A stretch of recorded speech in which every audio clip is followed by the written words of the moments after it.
Les Cartis, une recette de cuisine de montagne par Denis Carrier à Chamonix-Mont-Blanc. Bonjour, on va parler aujourd'hui des Cartis. Peu de gens connaissent les Cartis, c'est une recette de la vallée d'Arves qui va pas très loin. Dans le Chablais, les gens connaissent pas et en Savoie non plus. Donc c'est un peu limité à la vallée d'Arves, surtout autour de Salanches, Passy, Megève. C'est un plat sucré-salé, un peu comme le farçon ou farcement, mais qui est très facile et peu coûteux. Il y a 3 ingrédients pour faire les Cartis.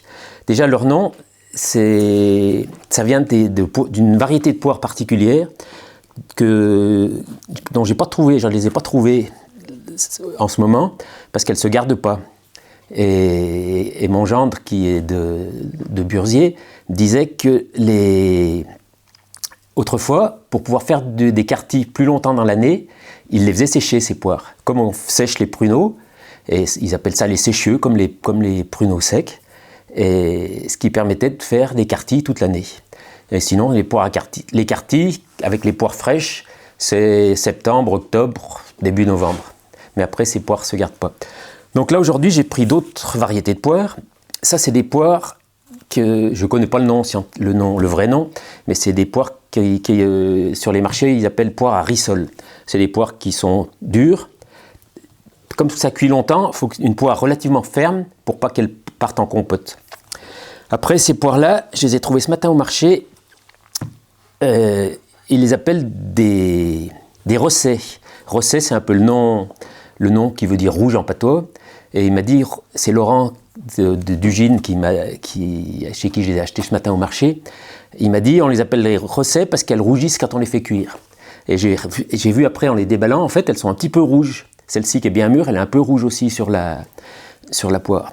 Mais il m'a dit, le vrai nom, c'est des martins secs de cette variété de poire, qui est assez rare. C'est lui qui a redonné des rejets de son arbre pour redévelopper chez un pépiniériste cette variété de poire. Après, si vous n'avez pas ces poires un peu particulières, vous pouvez faire les Cartis avec d'autres poires, d'autres variétés de poires. Une variété de poire que j'aime bien, c'est la Louise Bonne. Mais celle-là, elle partira vite en compote. Donc, dans ce cas-là, on peut peut-être les mettre plus tard dans la cuisson, dans la casserole. La Louise Bonne ou la Passe-Crassane, c'est des poires classiques qui peuvent faire des Cartis aussi. Mais dans ce cas-là, il ne faut pas les mettre en cuisson dès le départ avec les pommes de terre et le lard. Après, on va parler du lard. Le lard, pour les Cartis, c'est du lard fumé. Parce qu'autrefois, c'était principalement le lard qu'on trouvait le plus, qui était d'abord salé et après fumé. C'était principalement un moyen de conservation, du lard fumé comme ça. Ça, c'est du lard italien qui n'est pas fumé, mais c'est du bon lard aussi, qu'il peut faire pour les Cartis. Mais la vraie recette, c'est lard fumé, poire à Cartis et pommes de terre. On peut faire ça avec des pommes de terre. Ça, c'est des pommes de terre plus anciennes. Et ça, c'est des pommes de terre de mon jardin qui sont plus simples, mais qui vont très bien pour faire les Cartis. Et puis après, j'avais une autre idée. Je me suis dit, les Cartis, c'est peut-être trop simple. Pour faire une vidéo, on va faire un truc un peu... On va revisiter, c'est le mot à la mode, revisiter. On va revisiter les Cartis. Et j'avais des coins, je me dis, peut-être c'est bon, les Cartis avec des coins. Donc après, on va essayer les Cartis avec les coins, en mettant un peu de rave aussi dedans, parce que la rave, c'est un peu le truc traditionnel de chez nous. Et puis d'autres variétés On peut mettre d'autres variétés de charcuterie. Donc on va attaquer les Cartis. Il faut du bon lard fumé. C'est du lard que vous auriez envie de manger cru. Ça, c'est super bon. C'est aussi bon qu'un petit morceau de jambon fumé. Donc nous, on va le couper comme ça. On va le couper en morceaux un peu gros. On va laisser la couenne, même si elle est un peu dure, parce que c'est bon la couenne aussi. On va mettre un petit peu d'huile. Pardon, j'ai mis ça dans le gobelet de la Compagnie des Guides de Chamonix. C'est sympa. On allume le feu, on met ça dedans. Donc on fait revenir un peu ça. Pendant ce temps, on va se préparer avec nos poires. On va essayer les poires. On va en essayer une avec la peau. Et puis les autres sans la peau. Je les ai bien lavées. Après, si on veut que ça cuise plus vite, bon, on va les laisser comme ça. On peut recouper les Cartis en deux. Comme ça, peut-être c'est plus sympa. Donc ça, on y fait revenir un peu. Ça va fondre un peu la graisse. On va baisser un peu le feu, pour que ça démarre trop vite.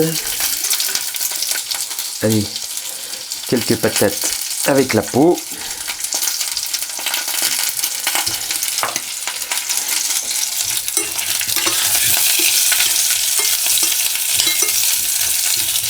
On va faire venir un peu tout ça. On va faire une poire sans la peau. Moi j'aime bien manger les pommes avec le cœur. Je mange tout sauf la queue dans la pomme. Allez, c'est parti comme ça. Après on met un peu d'eau. Maintenant que le lard est revenu, on met un peu d'eau et on couvre. Un peu d'eau froide. Juste pour que ça... On laisse démarrer un peu chaud au début et après on baisse le feu. Mon petit couvercle, c'est pas celui-là que je veux. Où c'est que je l'ai mis? Il est là derrière. Voilà, ça c'est parti. Maintenant, on va faire la variante. Donc ça c'est des dios non fumés. Ça c'est une saucisse à cuire non fumée. Ça c'est une saucisse de morteau pour faire plaisir aux Jurassiens. Et ça c'est une longeole. C'est un saucisson traditionnel savoyard de cochon avec pas mal de gras. Donc là ça bout. Donc maintenant on baisse le feu. On met tout doucement pour laisser cuire nos quartiers tout doucement. Il faut juste que ça frémisse et comme ça cuit. Et ça se fait, j'allais dire, en symbiose entre les trois éléments. La poire parfume les pommes de terre, le lard parfume un peu les pommes de terre et les poires aussi, et ça fait quelque chose de sympa. Bon, là on va démarrer avec un peu de lard quand même, pour graisser un peu le fond de la casserole.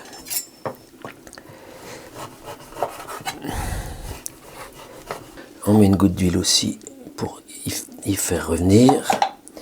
On allume le feu.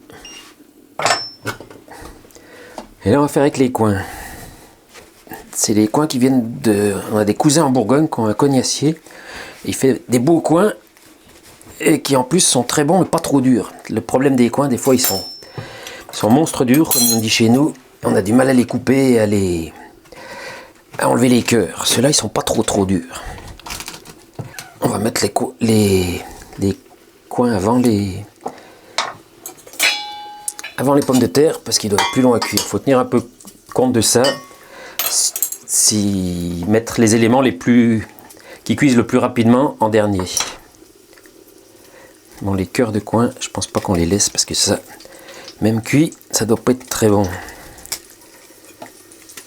Les quartiers ou quartiers. Maintenant, on parle moins le patois. Alors même les gens qui connaissent les quartiers, quand vous leur en parlez, ils parlent des quartiers. Ils disent pas quartier. C'est dommage parce que le vrai nom, c'est les quartiers, comme les pommes de terre. On dit plus les tartifles.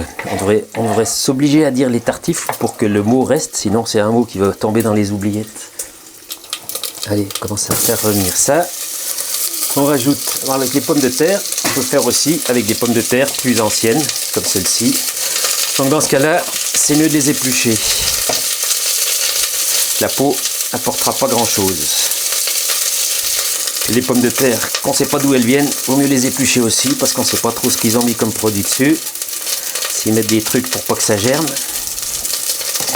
Après, les mecs, ils bandent plus. Et puis les femmes, elles ont des problèmes de fécondité.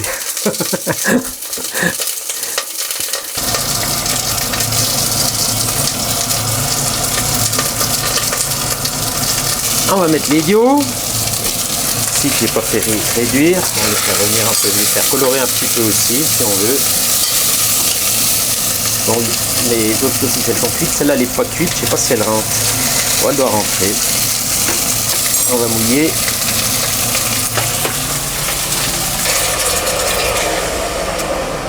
Ça, c'est bon. Et la saucisse, elle sera peut-être pas cuite. Mais je la remettrai à cuire après. Pour finir de la cuire à part. Je mets pas de sel parce que la poitrine est salée. La poitrine est salée. Non, après on goûtera.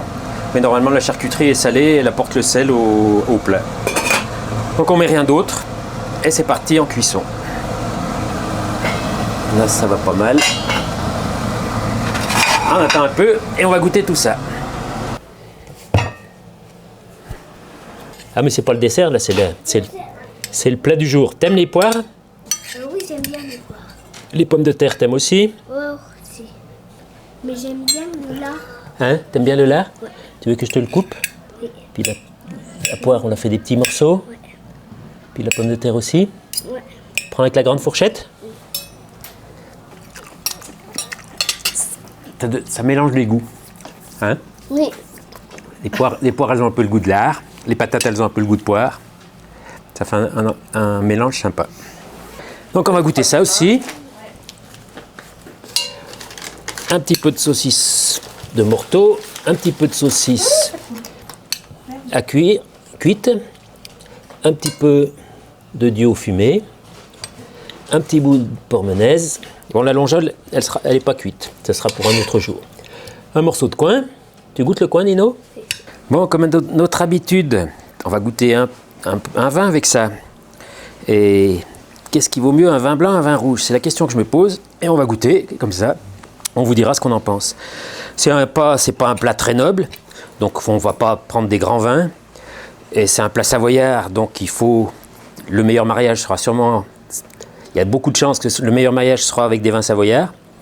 Donc on va goûter un chignin tout simple, une jacquère, 2022, de chez la famille Quénard, André et Michel, parce que des Quénards, il y en a tout plein.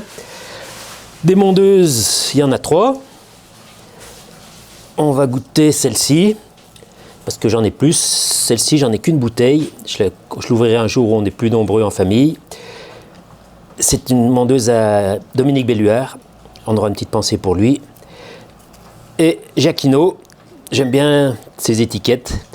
La mondeuse Madouce à Jacquino. Je ne sais même plus s'il y a que de la mondeuse là-dedans ou s'il y a un petit peu d'autres cépages. Non, c'est peut-être pas de la mondeuse, la douce. Je sais plus. Et puis ça c'est un vin de Bordeaux.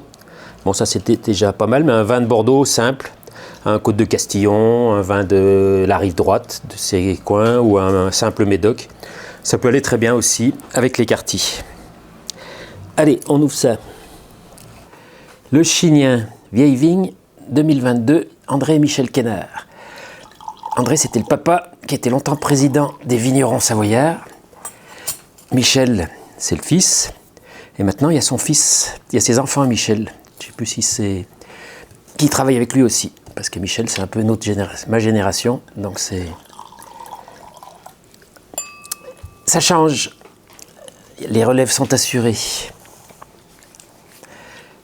J'ai encore le goût un peu des quartis dans la bouche.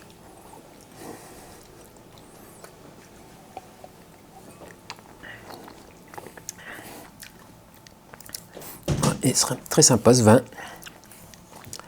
Des bons vins de jacquère. La jacquère qui a été beaucoup critiquée à un moment, maintenant elle est revenue un peu sur le devant de la scène, la jacquère.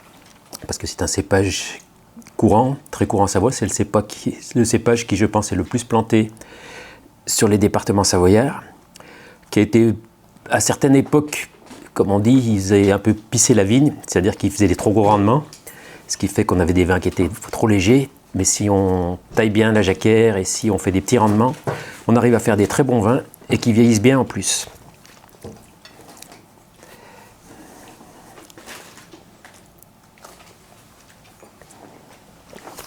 Ça c'est sympa, avec un petit bout de saucisson. Ça c'est d'une autre échelle. J'allais dire un petit vin de Savoie, mais ça c'est peut-être pas un petit vin de Savoie, c'est déjà un grand vin.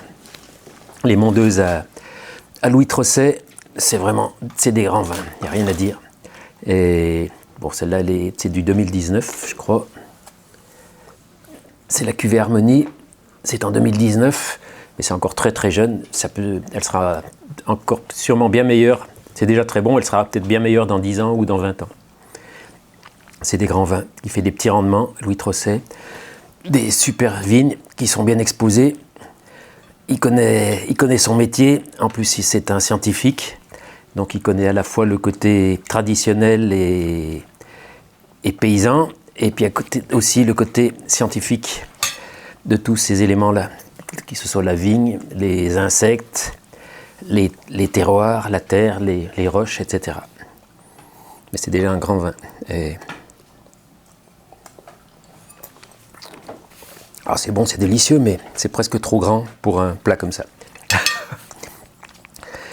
On va dire que, après, j'ai souvent dit ça, mais le vin blanc, c'est un vin qui est stimulant et qui est bon pour la santé, à consommer avec modération, comme on doit dire, mais qui des fois empêche un peu de dormir le soir.